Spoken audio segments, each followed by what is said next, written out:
Good morning. ఈరోజు మనం కాకి లేడి నక్క రెండవ భాగాన్ని చూద్దాం.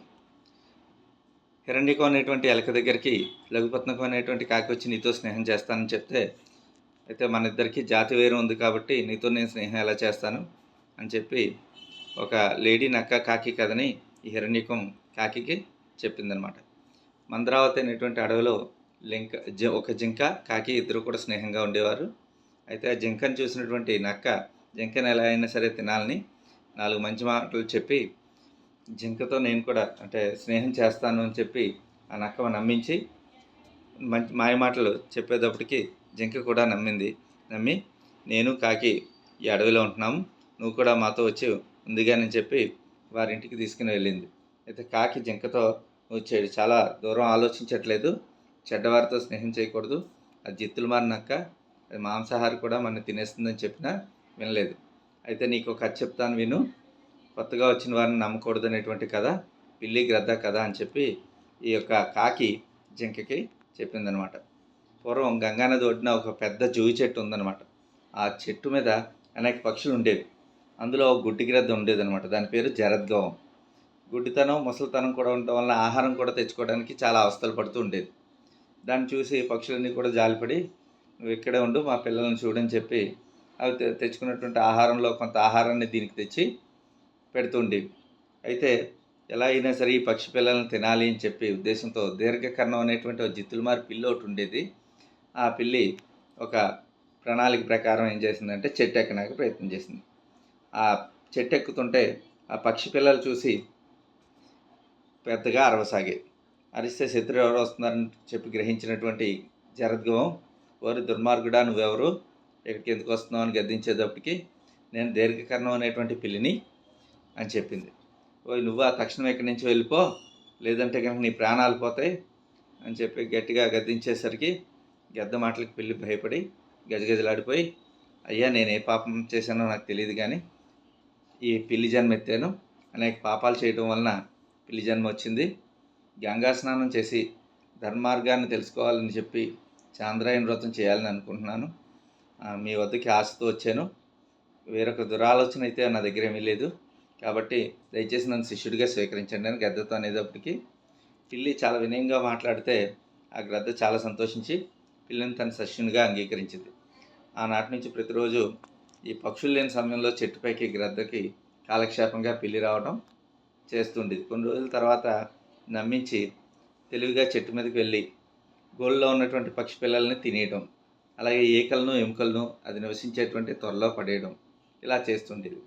అయితే ఈ విషయం ఏది కూడా గుడ్డి గ్రద్దకి తెలిసేది కాదు. క్రమంగా పక్షులన్నీ కూడా వాటి పిల్లలు పోతున్నాయని చెప్పి అనుమానం కలిగింది. ఆ గ్రద్దని గద్దించి అడిగేటప్పటికి నాకేమీ తెలియదు అన్నది. కానీ త్వరలో చూస్తే ఎముకలు ఈకలు కూడా ఉన్నాయన్నమాట. ఈ పాడు గ్రద్ద మనం ఇచ్చే ఆహారం చాలక మనం లేని సమయంలో మన పిల్లలను కూడా పట్టున పెట్టుకుంటుందని చెప్పి భావించి పక్షులన్నీ కలిపి గ్రద్దని పొడి చంపేసాయి. కాబట్టి కొత్తగా వచ్చిన వారిని దరిచేరని ఇవ్వకూడదు అని కాకి ఈ చిత్రాంగునితో అంటే లఘుపత్నకం చిత్రాంగునితో అంటే జింకతో చెప్పింది. కాకి మాటలు విన్న జింక కాకితో, మిత్రమా వేరే జాతుల వారు ఎవరైనా అయినా మన ఇద్దరం కూడా స్నేహంగా ఉంటున్నాం కదా, నీ జాతి వేరు నా జాతి వేరు, అలాగే ఈ నక్క కూడా మనతో కలిసి ఉంటుంది, జాతి కన్నా గుణం ముఖ్యం కదా, ఇది నాకు మంచిదే అనిపిస్తుంది, మనతోనే ఉండనిద్దాం అంటే ఇంకా మిత్రుని మాట కాదనలేక కాకి ఇష్టం లేకపోయినా సరే ఆ రోజు నుంచి కాకి నక్క జింక కూడా కలిసి సంతోషంగా ఉన్నాయి. జిత్తులు మారి నక్క సమయం చూసి లేడి మాంసం ఎలా తినాలని ఆలోచించి, మిత్రమా మనం ఆ పక్కన చక్కని పచ్చికుంది, రేపు అటువైపు వెళ్ళి మేతకి వెళ్దాం అని చెప్పి అనేటప్పటికి జింక కూడా సరే అయితే అంది. అక్కడ పచ్చికే కాకుండా జొన్న చేను కూడా ఉండేటప్పటికి ఈ జింకకి చాలా ఆనందం కలిగి ప్రతిరోజు ఆ పొలంలోకి వెళ్ళి కడుపార ఆ పైరు తినడం మొదలుపెట్టింది. అది గమనించినటువంటి పొలం కాపు ఈరోజు పొలం ఎందుకు పాడవుతుందని ఆలోచించి ఏం చేశాడంటే ఒక వల పన్నాడు. ఆ ఒకరోజు వల పన్ని మన్నాడు యథాప్రకారం మేతకు వచ్చినటువంటి జింక అందులో చిక్కుకునేటప్పటికి తప్పించుకోవాలని ప్రయత్నం చేసినా కానీ సాధ్యం కాలేదు. ఈ నక్క ఏం చేసిందంటే బాగానే చిక్కుకుంది, ఇప్పుడు ఆ పొలం పాలికాపు వస్తాడు, వచ్చి దీన్ని చంపి పైన పడేయగానే దీని మాంసం కడుపారా తినాలని చెప్పి ఒక పొదలో దాక్కుంది.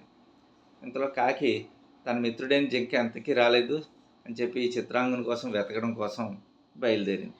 అలా వెతుకుతూ ఉండగా దానికి ఒక చోట వలలో చిక్కినటువంటి జింకను చూసి కిందకి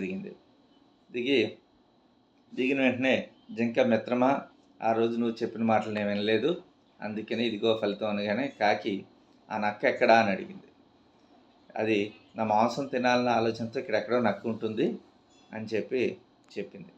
చెప్తే అయితే ఓ పంచే, పొలం కాపు వస్తున్నాడు, వాడు వస్తున్నాడు కాబట్టి నేను నీ కన్నులు పొడుస్తున్నట్లు నటిస్తాను, నువ్వు చచ్చిపడిపోయినట్టు వాళ్ళ ఉండు, వాళ్ళ నుండి వేరు చేయగానే నేను కావు అని అరుస్తాను, వెంటనే నువ్వు లేచి పరిగెట్టు అంది. జింక సంతోషంగా సరే అంది. పొలం కాపు వచ్చి వాళ్ళ నుండి జింకను వేరు చేయగానే అది కాకి చెప్పినట్లుగానే పరుగులెత్తింది. ఒక్కసారిగా పరుగెత్తేటప్పటికి ఈ పొలం కాపుకి చాలా ఆశ్చర్యం కలిగింది. తనను మోసం చేసిందని గ్రహించి దీనికి ఎలా అయినా సరే తగిన శాస్తి చేయాలని చెప్పి అతని చేతిలో ఉన్నటువంటి పెద్ద కర్రను విసిరేటప్పటికి అది అదృష్టవశాత్తు గురి తప్పి ఆ పాడుగుతో ఉన్నటువంటి నక్క మీదకి వెళ్ళి తగిలింది. నక్క గిలగిలా కొట్టుకుని అక్కడే చచ్చిపోయింది. ఆ తర్వాత ఈ జింక, కాకి కూడా చాలా సంతోషంగా ఉన్నాయన్నమాట. Thank you one and all.